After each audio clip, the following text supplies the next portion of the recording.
와튜브 이 시간에는 중국의 뻔뻔함에 치를 떠는 유럽을 살펴보겠습니다. 중국발 코로나 사태로 사망자가 속출하고 있는 유럽연합과 중국 관계가 점점 악화하고 있습니다. 유럽연합 집행위원회는 중국은 코로나 전염병에 관한 허위 정보를 유포하고 있다고 밝혔습니다. 유럽연합 집행위원회는 코로나 허위 정보 전략 보고서에서 제3국들과 중국, 러시아가 유럽과 전 세계에 코로나 관련 허위 정보를 유포해 중국 이미지 개선에 사용했다고 밝혔습니다. 유럽연합 집행위원회는 생사가 걸린 코로나 전염병 관련한 정보 중에 오해의 소지가 있는 정보가 급증했다면서 허위 정보 중에는 유럽연합 시민들의 영향력을 행사하려는 허위 정보도 있었다고 설명했습니다. 유럽연합 집행위원회는 허위 정보 예를 들면서 손을 청결하게 하는 것은 도움이 되지 않는다. 코로나는 고령자만 위험하다. 코로나는 특정 민족이나 종교단체의 책임이 있다는 허위 정보를 퍼뜨려 중국은 코로나 전염병 책임이 없다는 인식을 심어주려 했다는 것입니다. 특히 유럽연합 본부가 있는 벨기에는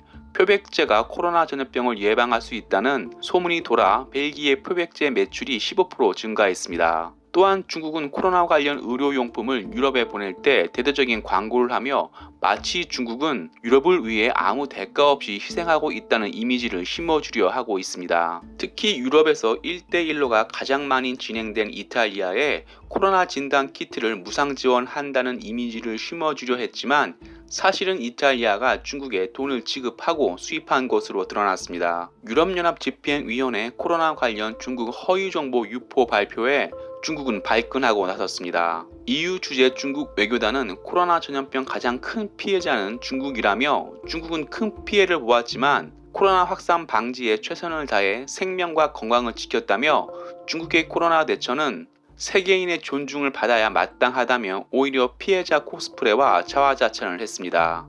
그러면서 중국과 유럽연합은 비난을 자제하고 서로 존중해서 코로나 전염병 확산 방제에 협력하자고 했습니다.